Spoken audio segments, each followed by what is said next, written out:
Hi, everyone. My name's Matthew. I'm just going to start by letting everyone know that French interpretation's available for the meeting this evening. So if you would like to participate in French, just click on the interpretation button at the bottom of the screen. It looks like a little globe, and select French there. And thank you very much for joining us for this meeting for the Downsview West District. We're just going to give it another minute just to let people join, and then we'll get started and go through the agenda.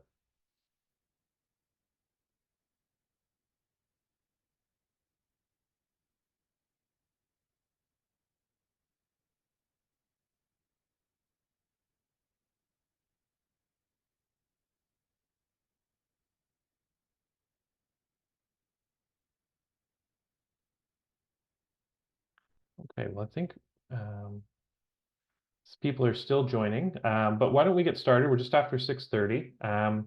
So my name's Matthew. I'm part of a team called Third Party Public. I'd like to start right off the top by offering the land acknowledgement. And I'm honored to give this land acknowledgement today on behalf of Canada Lands and the project team. And I've been taught that this is not simply a recital or a set of static words that are spoken at the beginning of a meeting, rather that we should endeavor to make the land acknowledgement personal and meaningful and relate it back to our experiences with the land, the water, the local treaty, and the original peoples of the territory. Um, I was born in a town called Bowmanville, and I now live in Hamilton, Ontario, and my heritage through my family goes back to both England and Romania. And when I reflect on my interaction with the land and the water, I think about time spent with both family and friends, um, and the connection to the land and water. And I'm grateful for these experiences, not just the connection to the land and water, but also the experiences I've had with those people. Now, Southern Ontario, where the Downsview West District is situated, has been the home of Indigenous peoples since time immemorial. The area we now know as Toronto is the traditional territory of the Métis, the Anishinaabe, and the historic homelands of the Haudenosaunee and the Wendat peoples. The territory was subject of the Dish with One Spoon Wampum Belt Covenant, an agreement between the Haudenosaunee Confederacy and the Anishinaabe Confederacy and allied nations to peaceably share and care for the land, the water, the flora, and the fauna around the Great Lakes. Toronto is within the territory covered by Mississauga Treaty Number 13, negotiated in 1787 and revised in 1805 between the Mississaugas of Credit and the Crown. And we encourage you, wherever you are, to learn about and acknowledge the traditional territory you're in, get to know more about the treaty signed in the traditional territory, and get to know um, the peoples who are important to that part of the area you're in. So with that, again, my name's Matthew. I'm part of a team called Third Party Public, and I'm here with a few of my colleagues tonight. Our role for this project and for the process at large for the Downsview West District is a bit unique in that we don't have a vested interest in the outcomes or advocate for any specific outcomes. Rather, we're here to help facilitate and document the process and the meeting this evening. Um, Before we get into the presentation, I just want to review the agenda and go through a few housekeeping issues as well. So for the agenda, we're going to start with a presentation that's going to take approximately 30 minutes. We'll then take a few minutes for questions of clarification, and then move into breakout rooms for about 40 minutes. And that's really an opportunity for the team to hear from all of you and get your feedback. Our team will review some discussion questions when we get into those breakout rooms. And then finally, we'll all come back together for any final comments and to share some next steps. And we'll wrap up at 8:30. For housekeeping, the meeting is being recorded, and the recording is going to be available on the project website along with the presentation either later this week or early next week. And we'll send out an email to everyone that's joined so that you know when those materials go live. So for tonight, everyone has control over their microphones and their cameras. If you're comfortable, we encourage you to turn on your cameras. We ask that you keep yourself muted until after the presentation and hold your questions till then. That will allow the team to get through the presentation, and they may answer some or all of your questions as they go through as well. I also just want to note that we recognize that everyone has and brings different experiences and perspectives, and we encourage everyone at the meeting tonight to listen openly and respect the different experiences and perspectives that people bring. We also ask that everyone refrain from using any language that negatively targets any individuals or specific groups of people. With that, I'm going to turn it over to Elizabeth to share the presentation. I'll pull that up as we go. And Elizabeth from Canada Lands is going to kick things off. Matthew? Yes. We could just also acknowledge Yes. Councillor Pasternak's office being present. Yeah, thanks for the reminder, David. We've got Akeem from the councillor's office here who's listening. You can see him waving his hand there. And the team's been in close contact with the councillor's office throughout the process as well. Thanks a lot for joining, Akeem. Thank you, everybody. Okay, just give me 1 second and I'll pull the presentation up and we'll get started.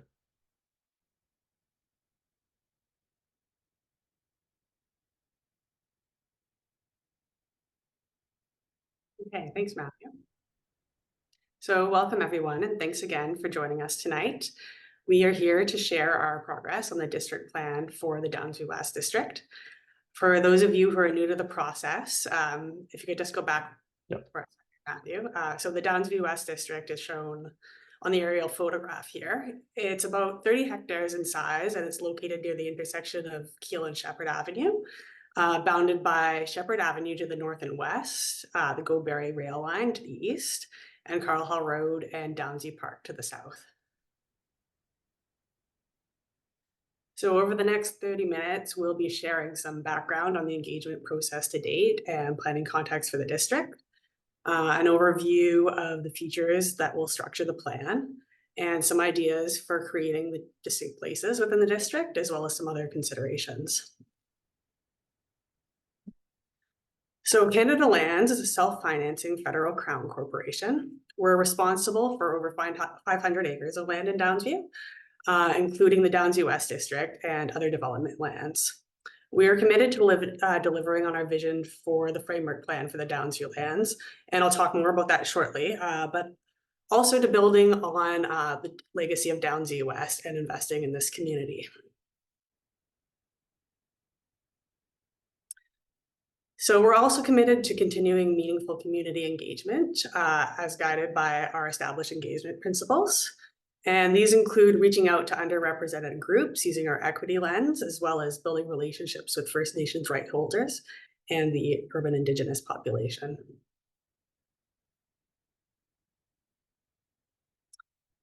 So some of the engagement activities that we've conducted to date include hiring local youth to engage with their peers about the district plan, holding community meetings, open houses, and community pop-ups, meeting with First Nations right holders, urban Indigenous population, and members of the African, Caribbean, and Black communities, and sharing project updates through our Downsview West mailing list.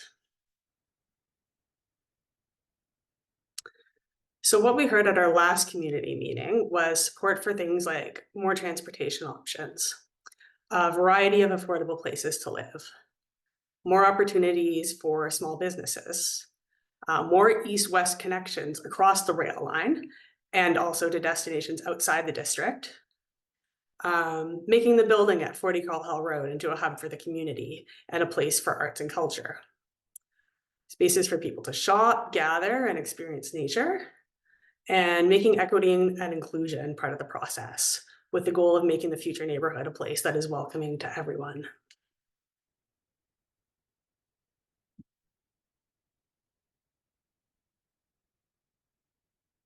So setting the stage for change. So Canada Lands is collaborating with our neighboring landowner, Northcrest Developments, to comprehensively plan 520 acres in the Downsview area. Together, we've completed a framework plan to reimagine the Downsview airport lands, which are owned by Northcrest, and the adjacent development lands owned by Canada Lands. So the framework plan was developed with extensive public engagement process and has formed part of a joint official plan amendment application submitted by Northcrest and Canada Lands to the City of Toronto. So the Downsview West District Plan will be a tool to implement the vision and guiding principles of the framework plan. And these are the fundamentals that underlie all of our thinking as we develop the plan.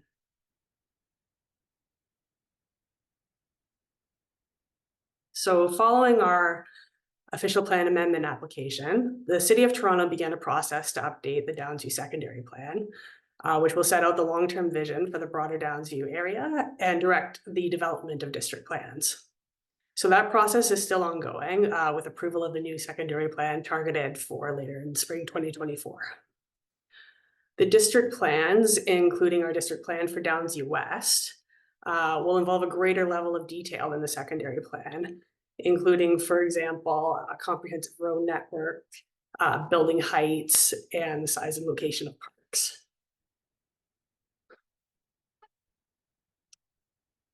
The secondary plan will direct many of our considerations for the district plan, including density, future population, and the number of jobs.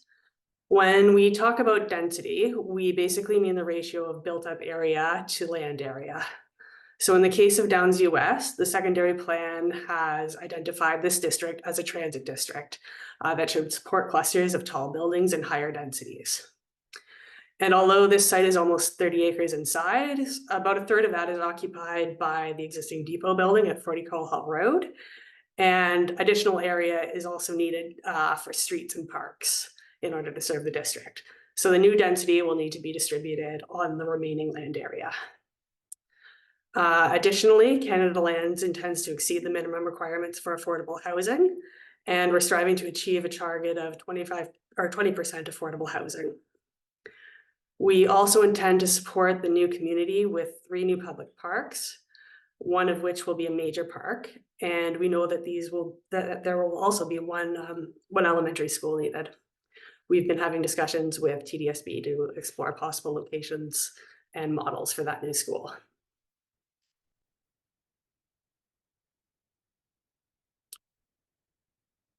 Now, the district plan also has to respond to the existing additions in and around the site. So most notably, those are Downsview Park Station at the north end of the site, which is serviced by the Young University TTC subway line and the Go Berry line. We also have 2 former military buildings within the site. That's the depot and the fire hall. And the district has a direct relationship to Downsview Park, as well as the woodlot on the other side of Shepherd Avenue, which provide access to natural areas and recreational amenities.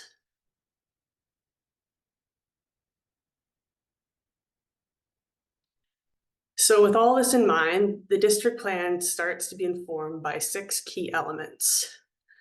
First is the existing destinations, that's Downsview Station, the depot, Downsview Park, and the woodlot.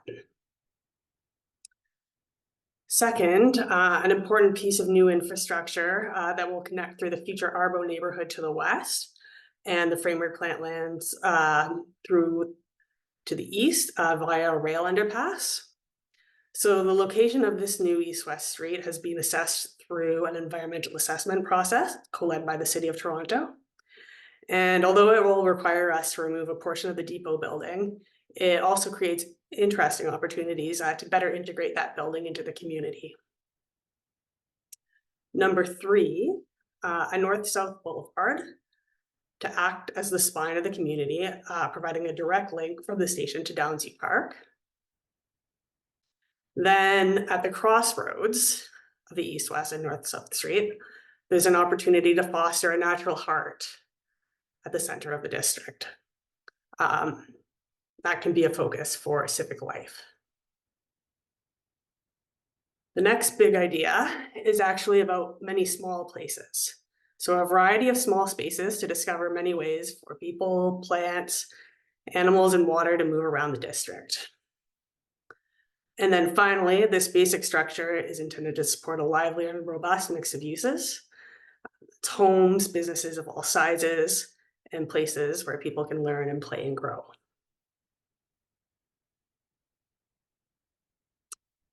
So now, shown here on the right, we can see how all of these concepts come together and translate into a working concept plan with streets and blocks.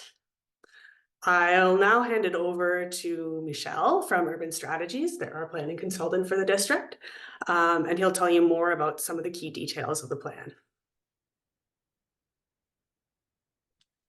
Thank you, Elizabeth.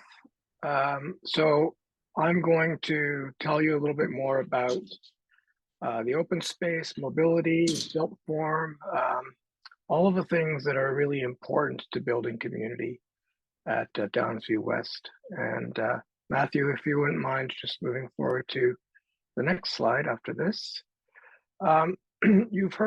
Many of you have heard the term city nature used before. And our plan continues to build on this. It's the vision which is informative to the entire Downsview lands, blending the built and natural world, integrating green infrastructure, biodiverse habitat, and community spaces into the public realm. In this plan, you can see how Downsview West sits within a bigger context of open spaces, including the Black Creek Ravine network, adjacent parks and woodlots, Downsview Park, a number of large parks within the areas being planned east of the rail corridor. You can also see a finer grained pattern of open spaces and greenways, which will be an essential part of the city nature DNA. Within Downsview West, many of the open spaces are located along the two key spines Elizabeth outlined earlier. Let's go to the next slide, please. Bringing nature back to the lands is a core aspect of city nature. To that end, the landscape architects on our team have outlined a number of nature typologies, including mixed wood forest, deciduous forest, prairie meadow, wetland, and wet grassland, which will be good environments for a broad range of birds and other habitat. We consider that any open space, no matter how much traffic it's intended to support, is a landscape. And so all the open spaces are being considered in terms of the landscape typologies that can draw inspiration from. Next slide, please. The open spaces, as well as streets and pedestrian ways, define a fine-grained pattern of blocks, which you can see here in white within the boundaries of the Downsview West plan. In the gray tones, the existing buildings, a number of which will be adaptively repurposed, are identified. The plan provides approximately 3.6 hectares of new public parks and open spaces.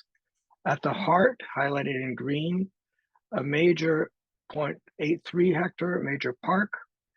Highlighted in red, you can see a number of other open spaces, which are public open spaces, including parks, plazas, and pedestrians. Mews, that's 2.1 hectares. And then 0.77 hectares of greenways, biodiversity corridors along the railway corridor and key spines linking west for habitat and water. Courtyard Commons, the green line outside, outlines the interconnected courtyards and landscape laneways, which I'll explain in the next slide, which is this one. So Courtyard Commons is inspired by Toronto's rear lanes. Courtyard Commons will reinforce the sense of community through a quieter shared rear lane experience in many of the blocks, especially on the western side of Downsview West. It will be a car-free, publicly accessible mid-block greenway, bringing the concept of city nature to each block and to many of the residents within this new community. It will be a real alternative to the experience and hustle and bustle of the Depot Boulevard or Mews immediately to its east. Next slide, please. The street network is designed to support a variety of mobility forms, including walking, cycling, surface transit, and vehicular traffic. All of the streets prioritize pedestrian and cyclist access, safety, and comfort. All of the streets will be green infrastructure and beautiful streetscaping, further reinforcing city nature within Downsview West. In purple on this plan, you can see the major east-west street, and it's a critical structuring element, as Elizabeth explained, that is determined through an environmental assessment process. It will include dedicated cycle lanes and sidewalks. In dark blue on this plan, local streets complete the primary network, extending north-south and westwards to Shepherd Avenue. These will include dedicated cycle facilities, The organic curve of the north-south Depot Boulevard allows for optimal spacing between signalized intersections and responds to the slightly undulating topography while creating interesting experiences and views. Also, John Drury Boulevard will be realigned, leading directly to Depot Mews. In light blue, local streets with shared cycling provide additional connectivity within the district. And finally, Depot Mews, a special pedestrian-oriented street and hub, will spill out spaces, creating placemaking opportunities to activate the depot. And I'll get more into that in a few slides. Next slide, please. The density for the district is set by the Downsview secondary plan. It's at 2.8 FSI. Built form and scale will vary across the district, with taller 35 to 60 story buildings highlighted with the pink vertical lines closer to the transit station, and mid-rise buildings highlighted in the beige tone elsewhere. The strategy will be to transition downwards in scale towards the depot and Downsview Park. Smaller, tall buildings to be located in strategic locations will create visual landmarks further south.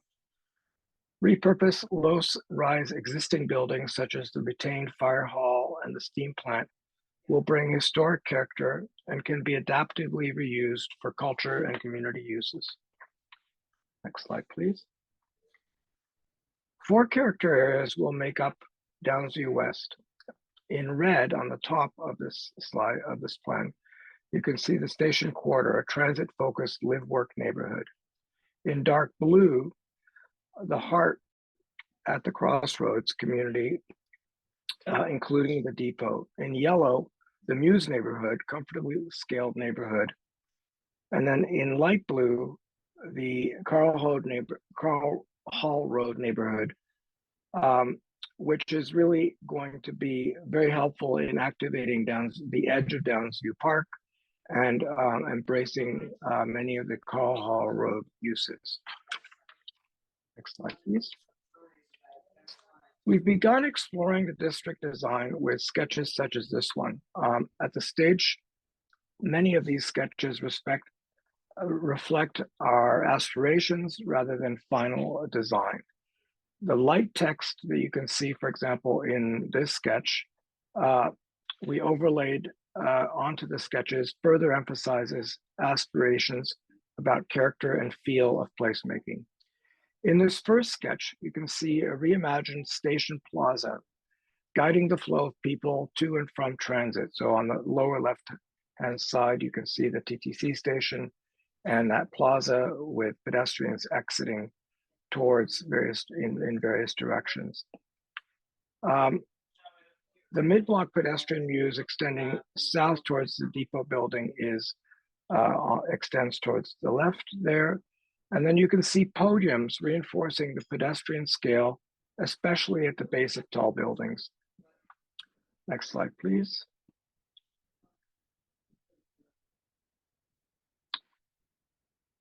So in this sketch, we can see the mid-block mews with a modern section, with the northern section of the depot building in the background highlighted. You can see the word depot in blue.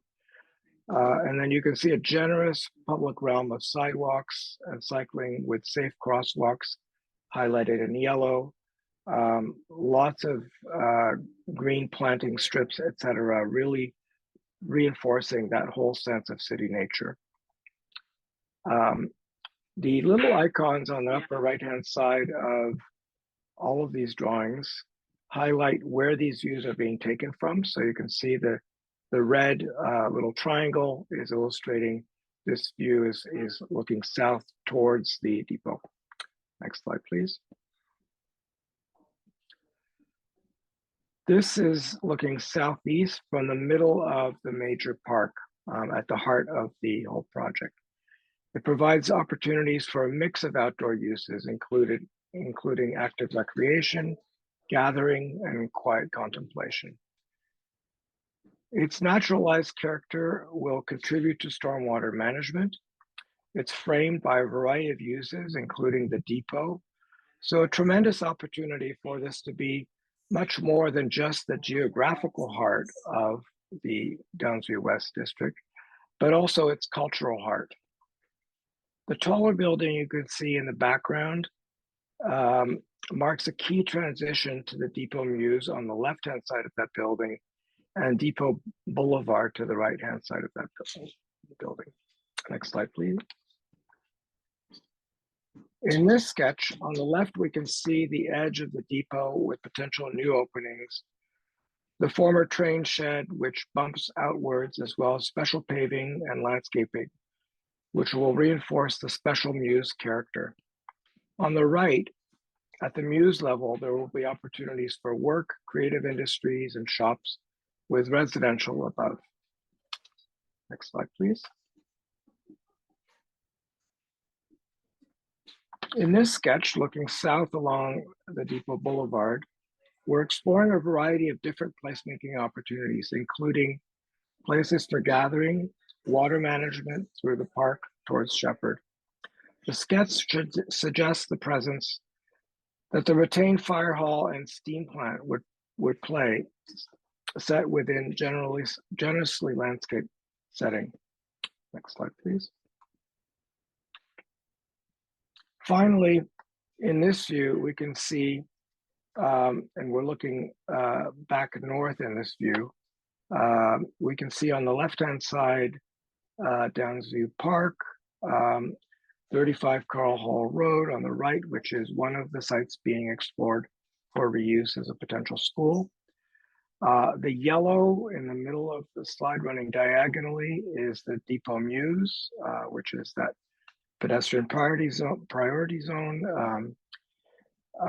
activating use on the ground floors along the Mews and Carl Hall Road, a generously landscaped plaza at the intersection of Carl Hall Road and the Mews, offers opportunities for special events and celebrations.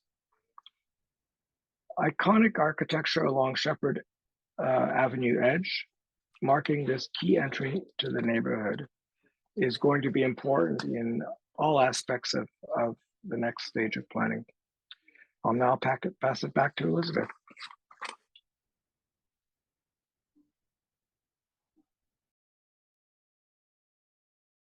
Oh, Elizabeth, you're just on mute there. Sorry about that. No problem. There you go. Thank you very much, Michelle. Matthew, you could just move on to the next slide, please. So the public realm network and its natural systems will be a canvas for future detailed design in which we can build in indigeneity. Through our conversations with First Nations right holders and through Indigenous sharing meetings, we've identified some opportunities to incorporate Indigenous placekeeping into the neighborhood. Some examples of that would be using a palette of Indigenous plants and medicines, incorporating open space concepts based on opportunities to reflect Indigenous teachings and support social and cultural gatherings, naming opportunities for streets and places within the district, and public art. We've also engaged an Indigenous-owned landscape architect to support us in making Downsview West a place where Indigenous people see their cultures reflected and feel welcome. Our approach to sustainability is founded in embracing and working with natural systems.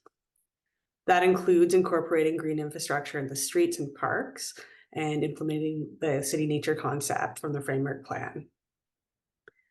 We are targeting the highest levels of the Toronto Green Standard, and while we do have to remove a portion of the depot for the new rail underpass, we're looking to reduce the amount of demolition waste and preserve as much of the embodied carbon and energy that went into that building to the extent possible.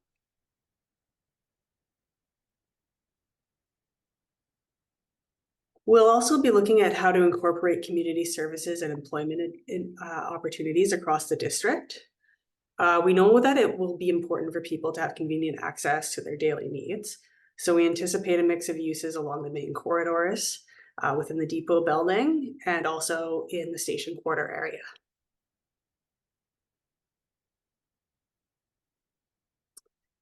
As we mentioned earlier, Canada Lands is committed to exceeding the minimum requirements for affordable housing. And that would be as part of a range of unit types and tenures within the district. We'll have more information for you on that at a later stage in the process.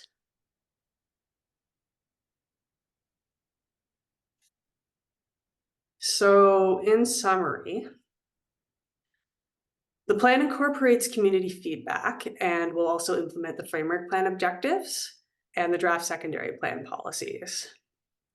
The new streets will provide safe and convenient connections for walking, cycling, driving, and taking transit within and beyond the district. We're transforming the depot building by maintaining the majority of the structure and integrating it into the emerging district.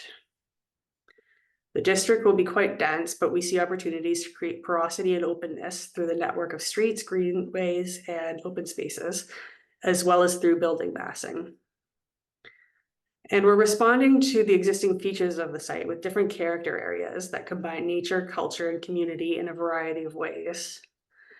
And then finally, there's work still to do to flesh out our strategies for housing, employment, and community services. But at the end of this meeting, we'll give you more info on how you can find out more about future updates. Matthew, over to you. Right. Thanks. So I'm going to take this down now. Thanks everyone again for joining us, and thanks for holding your questions. Just a reminder for anyone who may have joined a few minutes after we started, there is French interpretation available. You can click on the little interpretation button down at the bottom. It looks like a little globe, and click French, and you'll continue to hear the meeting in French tonight. With that, we're going to take a few minutes. We're a little ahead of schedule, which is great. So we're going to take a few minutes for some questions of clarification. We really encourage you at this point not to share feedback. We'll have lots of time for that when we get into the breakout room discussions, but just anything that you maybe need a bit more understanding about or a bit of clarification about of what you just heard to help inform your feedback at this point. So I'll encourage you, you can raise your hand if you have a question, either down at the bottom of the screen. If you click on the little the reactions button, the raise hand button, you'll get your hand will go up. I see someone already, which is great. Or if you're on the phone, you can press *6. So I'm going to take a list of people, and if you're having trouble with the button, just put your hand up like this in front of the screen, and I'll keep an eye on you there too. So I see we have one person. I believe Jorge. I'm hoping I'm saying that correctly. If I'm not, please correct me. But go ahead. You should be unmuted.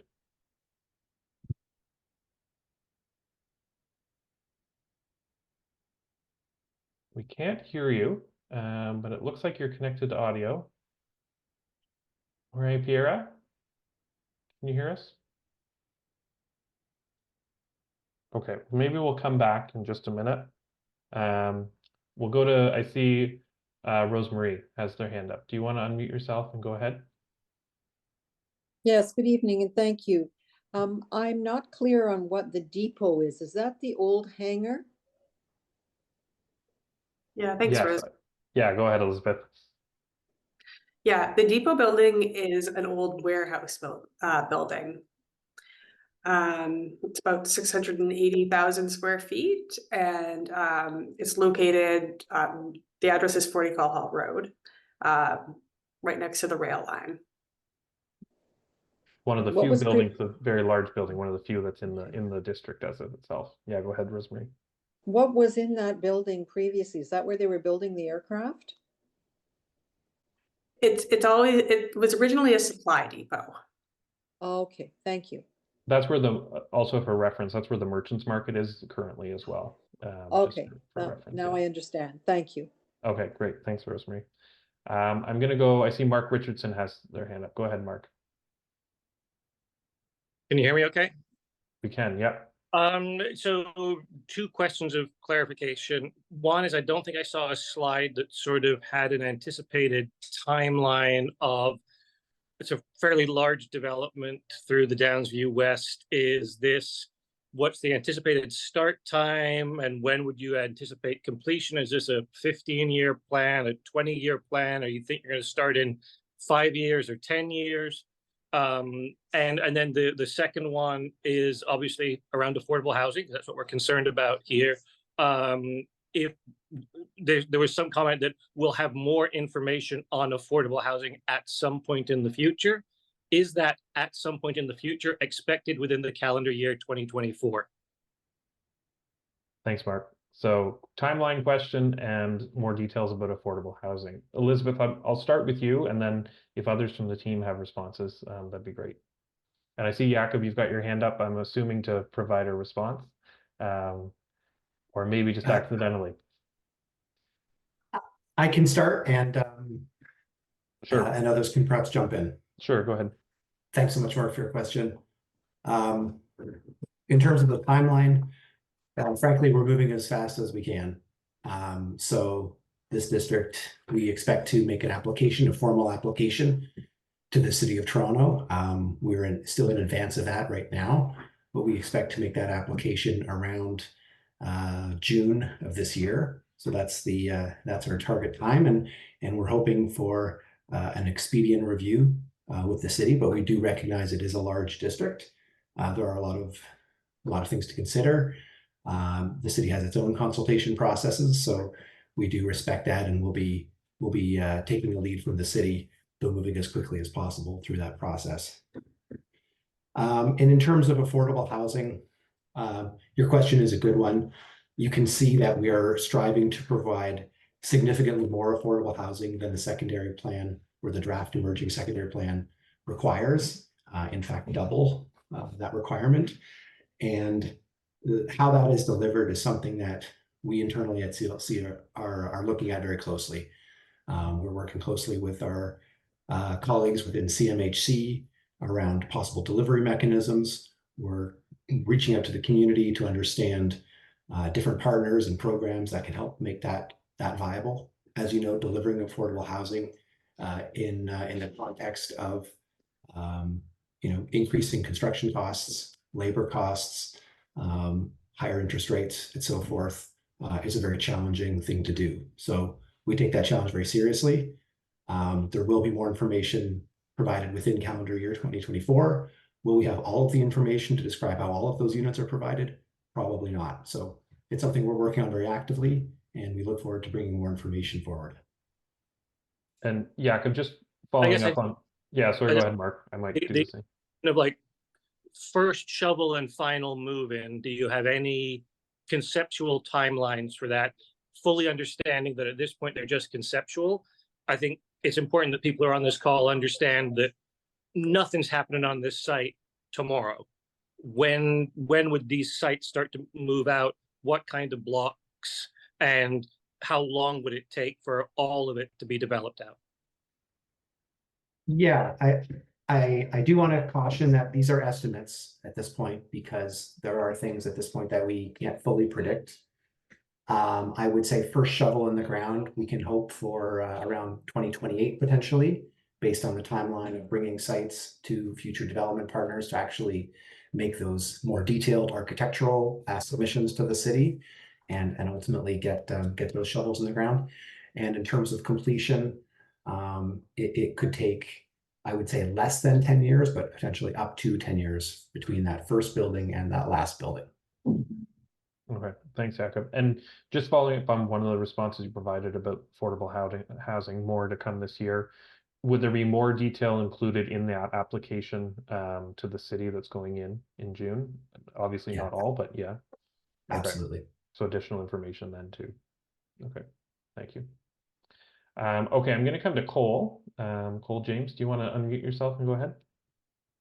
Yeah, for sure. I just wanted to know kind of how you determine the fabric of like what streets are kind of for pedestrians and which are for automobiles. Like I'm all for kind of more pedestrian space, especially as we move towards a more walkable future. And I was just wondering, like I did see the Depot Boulevard, and I was just wondering if that is necessary, if that makes sense.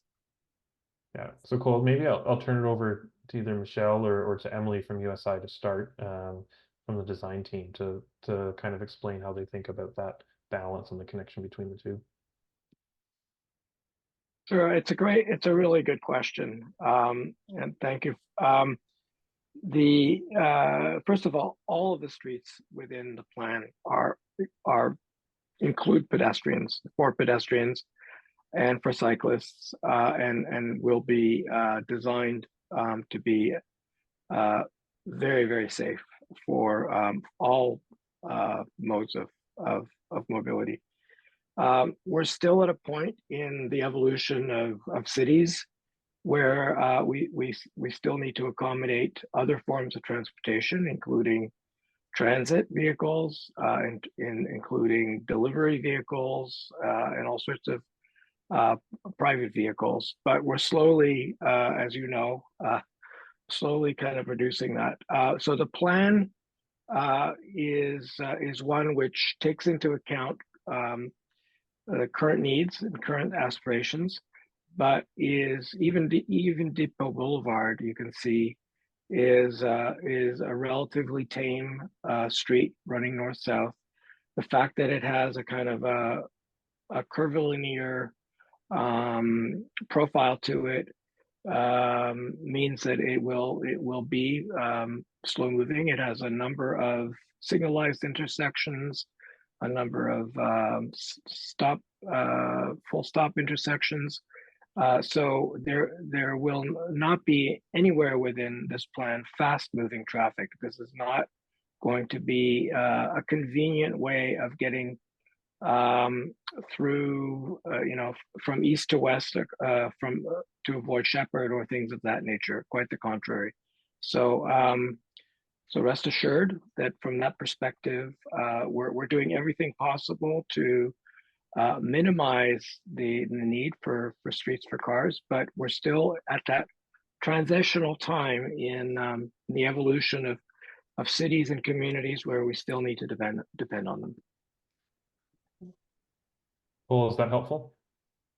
That's helpful. I also had another question unrelated. I did see that there was a photo of a podium in one of the parks in one of the sketches. Like, I don't know if that's just kind of a preliminary kind of illustration, but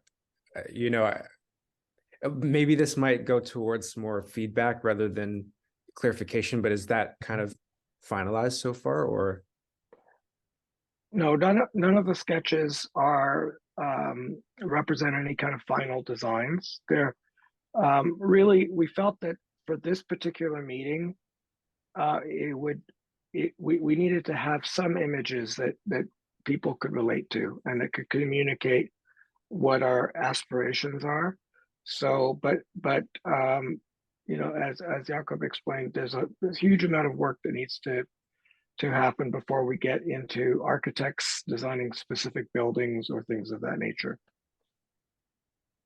Got it. Thank you. And just as you mentioned, Cole, that like you said, we will have time for feedback in those breakout rooms, and if the team will have access to the slides. So if there's specific things you really want to dive into, we'll be able to do that in just a couple of minutes.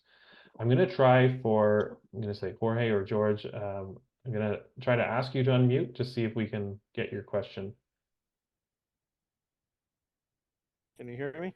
We can. Great. Thanks. Okay, great.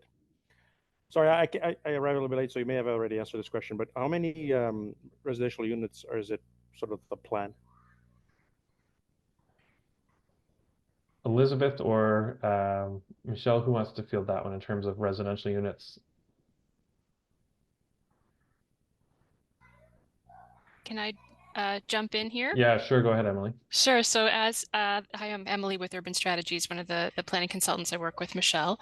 And as Elizabeth and Michelle mentioned, the total density for the area is set by the secondary plan work that is currently ongoing through the City of Toronto, and sets that density level, that intensity of development at 2.8 times the land area. And what the secondary plan work has estimated is that this district will be in the order of 13,000 people at full build out at the end of the shovels, as Mark and Jakob were discussing, We haven't figured out at this stage exactly how many units that is, but that's part of our next chunk of work that we'll have to do between now and making the submission. And even then it will be an estimate given the size and scale of the land that we're working on. Hope that helps. So if I understand correctly, then it would be at least 5,000 units. Probably that's Given in the ballpark. If you say if you want to have 13, let's say there's 1 point somewhat per residence, then there'll be at least 5,000 units, or somewhere in that ballpark. See Emily shaking Okay. her head. Yes. Yep. Yeah, somewhere in that ballpark. Okay. Yeah, and yet to be determined. I Uh, see. Oh, yeah. Sorry. Go ahead. Did you have another question? Yeah. Sorry, just one more thing. Yeah. Go As ahead. as part of that added density for the area, I did hear something about potentially a school, but any other public services or any improvements at all in the transit system? Because I haven't used the transit system in a while because I haven't had to go downtown for a while. But I know that a few years ago when I used it, by the time you got to that station, it was already more than half full. And by the time you got to the next two stations, it was 100% full. So hearing some concern about the transit, and if I can take it as a piece of feedback, and I also Transportation in general. transportation in general. Okay, thank you. Transportation in general, improvements and other community uses, but maybe Yeah, Emily schools, again. police, fire station, all those other things. Great. Yeah, so a range of community. Yeah, go ahead, Emily. You can speak to what may be coming. Yeah, certainly. That a lot of this work has been studied again as part of the bigger picture review for the entirety of the Downsview secondary plan lands. That was the work that identified the need for at least one school here. As has been mentioned, we know there will be daycare that will be part of the future of this district. And the City of Toronto, during their review, will share the application with their partners to see whether there's other community service facilities that might be necessary here, including police and fire. And certainly the TTC will also be circulated on the application. And indeed, they have been involved in the secondary plan, the higher level planning process for the whole of the site. So they're aware of the changes that are coming and presumably will be eventually factoring that in as growth occurs. And the school is just potentially a school. It's not a 100% sure that there will be a school. It's just potentially a school. We've already started discussions with the school board. Okay, cool. Thank you. Which one? Catholic or public? Or both? Maybe Emily just finish off there, and then we see we got one more hand up, so I just want to jump there too. But yeah, go ahead, Emily. I think the direction coming out of the secondary plan is that there will be a need for one public school in the TDSB school in this district. But certainly we'll be taking information as we go, as the details emerge. Thank you. I see Saeed has their hand up. Do you want to unmute yourself and go ahead? Hi, yeah, can you hear me okay? Yep, I can hear you well. Yeah, so I just wanted to confirm what was said earlier about the FSI being 2.8, if I heard that correctly. Considering it's such a large plot of land and where it is, right on the Line 1 subway, Highway 401, and the flexibility you must have with the design of such a large plot, I was wondering if you envision any alternative with a higher or much higher FSI. 2.8 just seems very, very low. Like, this is what I'd expect from maybe a very modestly dense neighborhood, not a large plot where you could basically do whatever you want. Right. So I'll just jump in just quickly because I hear a piece of feedback there to consider to going higher, and then maybe I can ask the team a couple things. One, to just for those of us that aren't conversant in all the kind of the planning language, what FSI really means, and then where that direction comes from and how the team is thinking about it. So that might be a combination of Elizabeth and Emily speaking to that, or others from Canada Land as well. Should I give it a go, Elizabeth, and then you can fill in any blanks? FSI is a strange concept that planners and like to use just to estimate, or not estimate, but to give a sense of intensity of use. But that's all it tells you.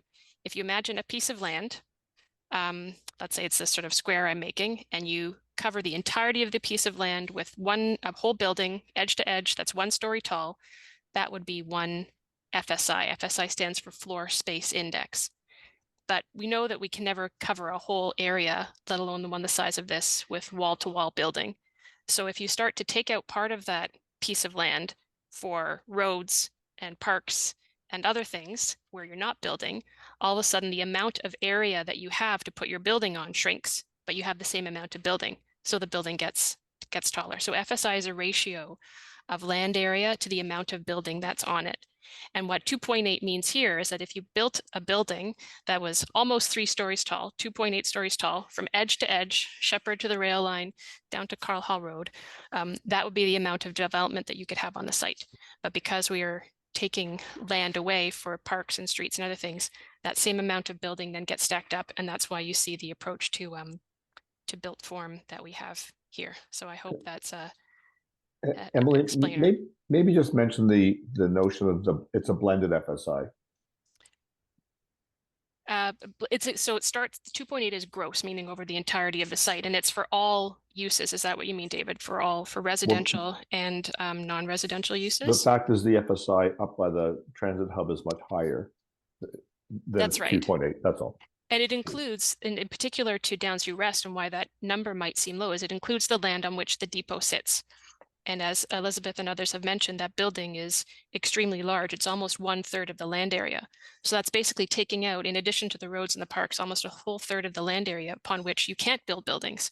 So the actual density on the buildable area turns out to be much, much higher on the remainder of those lands.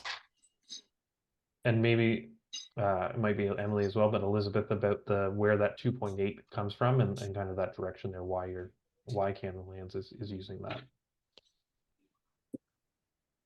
Yeah, I believe it's contemplated in the secondary plan as the maximum density for the district. So we're exploring ways to reach that and get as close to that target as we can.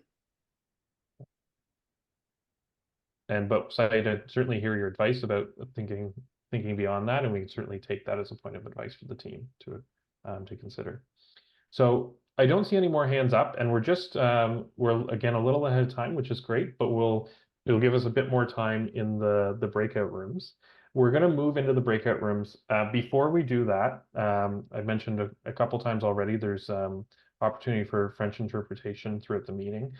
If you are on the line and participating in French, please raise your hand now. You can do that virtually, again, by clicking the button, or if you're on the phone by pressing *6. That way we can make sure that we move you into a room with French-speaking members of the team as well. So we'll keep an eye on that over the next minute or so as I explain the breakout rooms. So as I mentioned, we'll move to the breakout rooms. Each room is going to have a member of our team to help facilitate the discussion. And there'll also be some subject matter experts from Canada Lands and USI to answer questions and share information that way. The team's got some discussion questions that they're keen to get your feedback on, and the member of our team from the facilitation team will bring those up and walk you through those when we get into the room as well. And I see we're just at about 7:25, so my suggestion is that we take about 45 minutes and then come back just after 8 o'clock, and then we'll have some time to report back from the discussions, and if there's any final thoughts or questions, we can hear them in the full group. So we'll move in just a second. You shouldn't need to do anything. You'll get moved there, and then we'll take a minute to get ourselves situated in the breakout rooms. Thanks, everyone.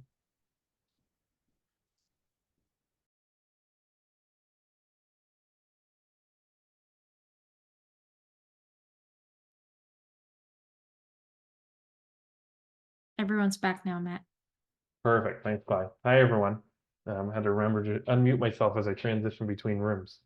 Thanks for everyone for joining us back and for sticking around for the breakout rooms as well. As I mentioned earlier, we've got about 25 minutes left now, which is great. We're going to take just a few minutes for our team to do a quick report back so that everyone kind of gets a sense or a flavor of what was heard and discussed in the different rooms. And then we'll open it up for any final comments or questions, and then we'll wrap up just before 8:30 and have everyone on their way by 8:30. So we've got myself, Yulia, Pragya, and Stephanie. Maybe Yulia, I'll go to you first in just a minute, and in just a second. We'll come to Stephanie next, then Pragya, and then I'll go at the end, and then we'll open it back up. Okay, thank Over to you. you. Thanks. Had a good discussion. Some questions around timelines for the bigger kind of Downsview lands area with the 10 new neighborhoods, and how early this Downsview West district is in the bigger picture plan. We talked about the depot a little bit, and particularly around kind of the programming and how it interacts with the major east-west road that goes through it, the traditional parking and the plan for it as things get developed and uses might change or evolved. There was a note made that putting a road through the supply depot and cutting a building that is unique to Toronto in that kind of size might not be the most respectful thing to do in terms of heritage and in terms of kind of the use and the people that live around it and know the building as it is. So something to keep in mind. Talked a little bit about the road design, and the advice that we received was explore design solutions instead of putting traffic lights in the road. So every time you see a traffic light, it means there's something that you could do better in terms of traffic flow. So perhaps explore different design solutions to avoid that and make the kind of the whole flow and the structure better and safer for use. There were a few questions around kind of schools. Again, I think it just follows up on the plenary conversation and where the TDSB, the public school, elementary school is coming into the new district, but where would the Catholic elementary school go? And we talked a little bit about the conversation that the nearby Arbo is working with the Catholic school board to accommodate that. And one other piece of advice was to really think about the beloved Downsview Park and its interaction kind of with this new district. And so one thing that would be great to see is more shelter, but also more washrooms, maybe either in the park itself, but also in the new district that would accommodate greater use and convenience of using the park. There were a lot more other things, but this is just in a nutshell. Perfect, and that's what we want. Just a nutshell. Thanks, Yulia. So Stephanie, I'll come to you next. Do you want to go ahead? Yep, thank you. Some good feedback and some positive feedback in my room. There was some positive feedback surrounding the different types of density that are proposed, and some said that it makes sense. It follows a transit. There's a good distribution of parks as well. When talking about the depot and the preferred option, they said it makes sense. It's a chance to bring such a large building to human scale. It's going to be easier for people to make it across this district with a division there and be able to open it up.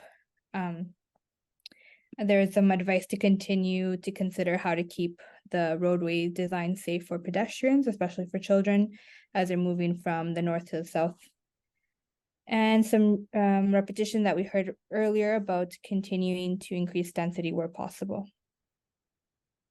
Thanks, Steph. And Pragya, over to you. We covered a lot of ground in our room. To begin with, we talked about community services as well, especially schools, and how, especially considering that all of the schools in the area or around the area are at capacity or beyond capacity, above capacity. To balance that, we also talked about how housing delivery should not be delayed if community services are not developed in the area. So balancing housing delivery with community services as well. Secondly, we talked about how the district can be a hub for artists, including some ideas for alternative retails, micro retail, stacked market came up as an option, and also collaborations with post-secondary institutions, etc. We talked a little bit about activating the pedestrian realm and what can be done to activate different pedestrian realm and to motivate more people to use that.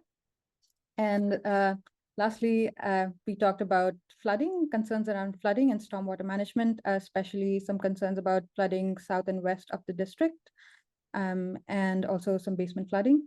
And I did say lastly, but in the end, we also talked about cohesive design and architectural element within the district and also within the different districts on the lands, and yeah, how that can be made into a cohesive sort of matching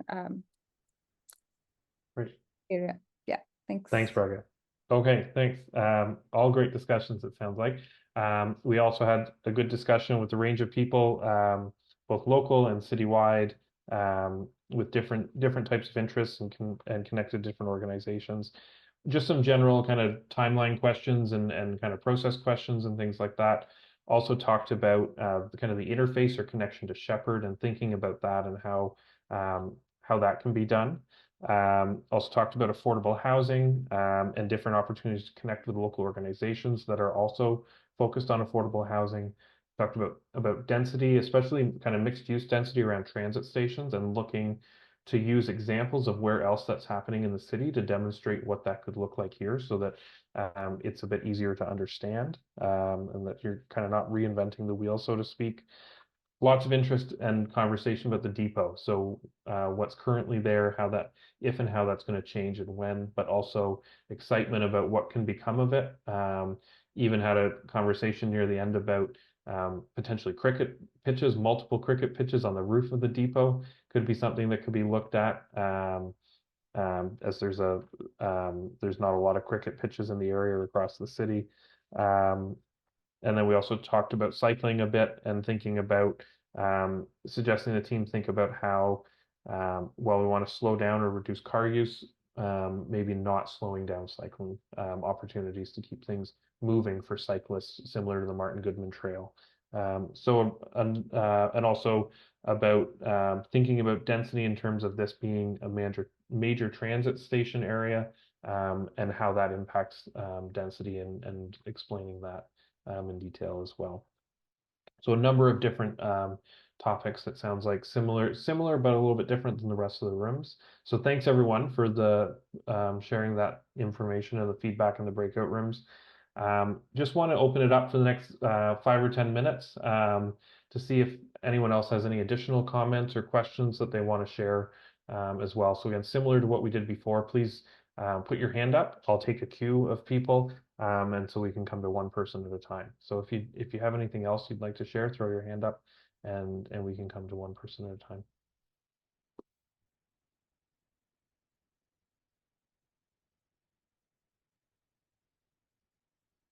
Including anything you thought about, or you've now are thinking about in relation to what you've heard from others as well.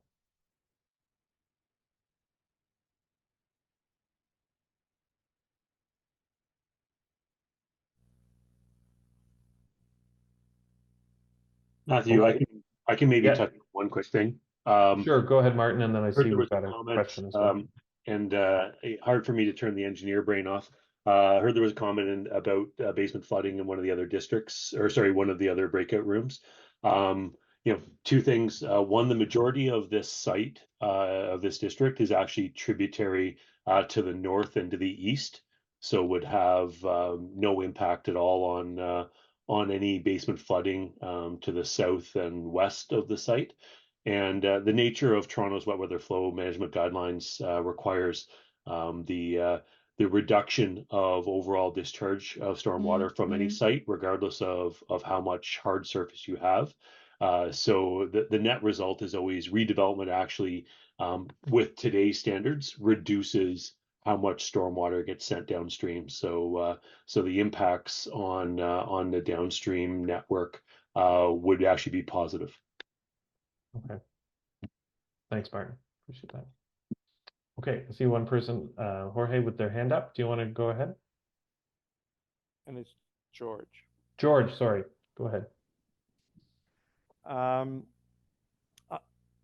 start with the positives, I guess. I really like all the ideas about, making it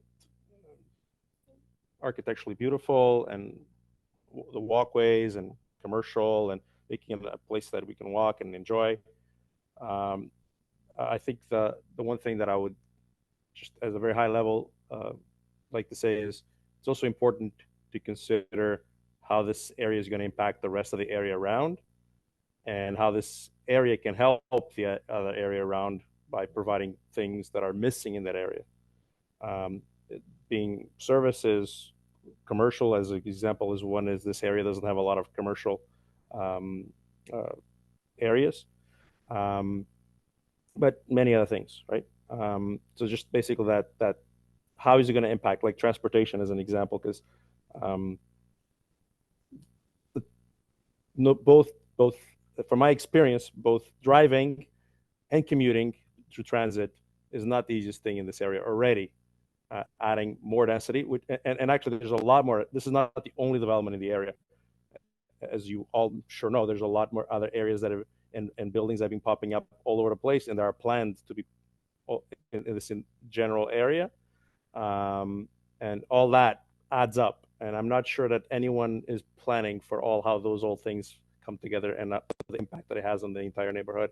And by neighborhood, I don't mean just like a small area, but the larger area around this development and all the other developments around, because this is not by far not the only one, and I'm sure you all are aware of that.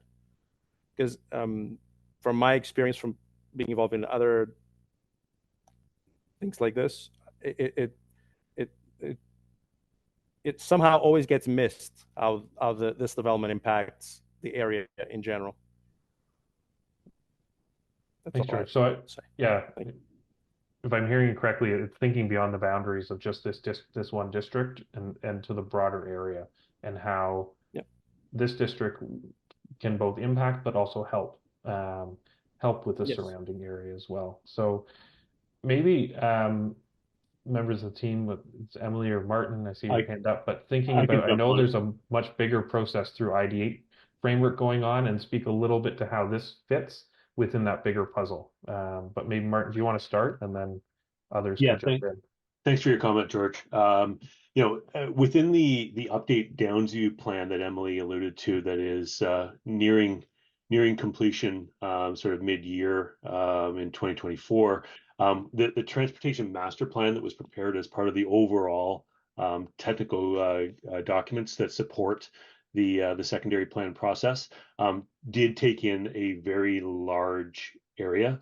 If I'm remembering right off of memory, it went all the way north to Finch, east to Bathurst, south to Lawrence, and west to Jane. So the overall impacts of the development from a traffic perspective were widely studied. Similar boundaries, but slightly different, were studied in regards to stormwater, sanitary, and water supply as well, domestic water supply. So we realize that we have an impact for this development on the neighborhoods around us, and those were part of the study boundaries that were set in consultation with city staff as we worked our way through the secondary plan process. Right. Thanks, Martin. Emily or Elizabeth, anything else to add on that?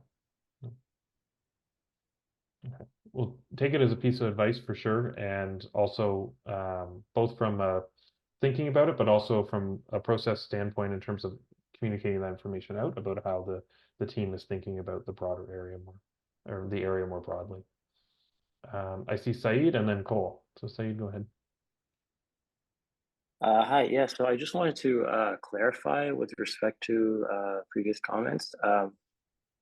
Is there a toxic chemical plant or something like that in this proposal that I might have missed? Because I'm not sure how developing a lot of housing would negatively affect the rest of the city of Toronto negatively somehow. As far as I know, in terms of transportation, people who live in apartments close to the subway are not impacting traffic very badly. So if anything, I think this development should do its best to put the land to the highest and best use, and maybe even build more housing if you can. I'm not sure, as someone who lives nearby, what kind of negative impact this might have on me. very skeptical of claims like that. So So Saeed, yeah. so Saeed, thanks for your comment and appreciate the interest in kind of additional density from your standpoint. I don't think I heard anyone specifically reference anything along those lines. I understand there may be differences of opinion about the amount of density and the impact that that would have. And I think what the team is keen to do is share how they're thinking about and how they're studying density and thinking about that coming through the area as well, or coming to the area. Thanks. Cole, I might go to you next, and then we'll start to wrap. Yeah, for sure. I think I mean, George was talking about you know, schools being a part of the conversation, which I think is important.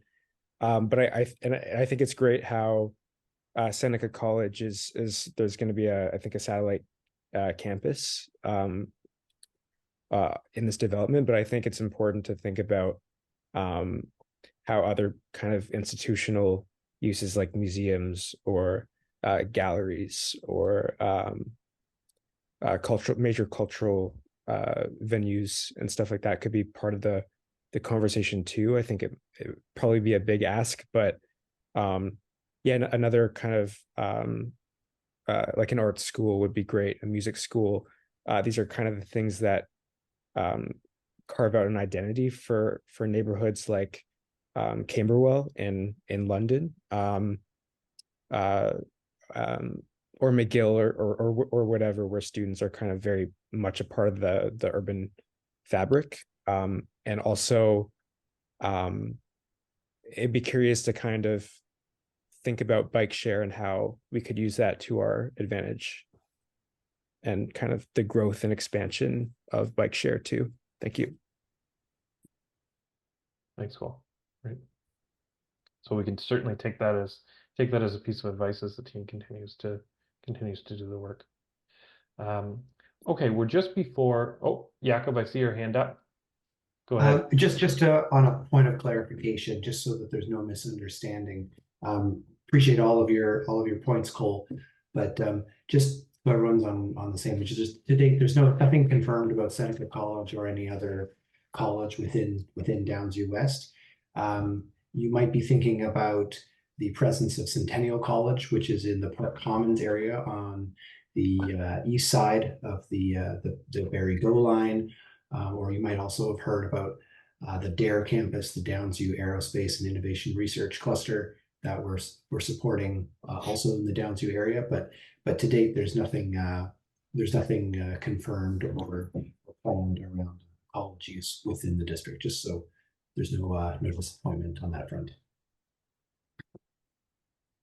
I would add, though, in the 1 minute we have, I would add, though, that the sorts of things that Cole was referring to are the sorts of things that we're contemplating to make up that Carl Hall Road zone, because we've got some existing facilities, some existing buildings, because we've got a street, and because we have this desire to connect the park better.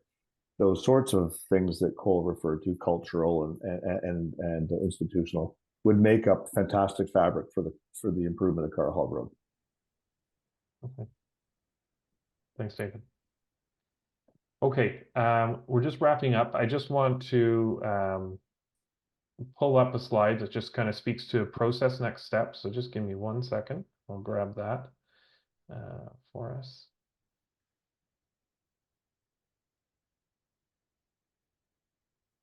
Here we go. So as we mentioned earlier on, the presentation or the meeting tonight's being recorded. Not the individual breakout rooms, but the start of the meeting and the end of the meeting is being recorded. So that recording is going to be made available on the project website along with the presentation, so the slide deck, and as well as an online feedback form.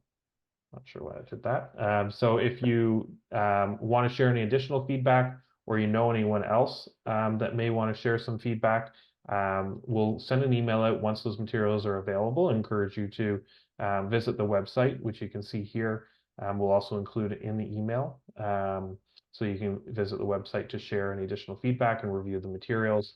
There's also a couple open house sessions that we just had over the past week at the Downsview Hub, which is 70 Canuck. Those panels, which share the same content, same information as what we shared in the presentation tonight, are available at the hub still, kind of 9 to 5 during the week. So if anybody wants to stop by and take a look at those, you can do that and leave some feedback on the panels themselves. You can always get in touch by email. There's an email for the project here where you can get in touch with myself and our team as well if you have questions, especially around the process too. Finally, we'll be preparing a draft summary of the session tonight, and we'll make sure that we share that in draft with everyone that was here tonight for review before it gets finalized. That's it for me from a process perspective. Just want to turn it back over to Elizabeth from Canada Lands for any closing remarks or any additional next steps. Yeah, thanks, Matthew. So on behalf of CLC, I'd like to extend our gratitude to all of you for your contributions tonight. These dialogues with the community have been really valuable to us in making the plan what it is today, and you've given us a lot to think about tonight. So we really appreciate you taking the time to join us and to share your thoughts with us. Thanks very much. Thanks, everyone. Really appreciate your time, and we'll be in touch with updates as they become available. Have a good evening. Thanks, everyone. Thank you. Thank you. Thank you.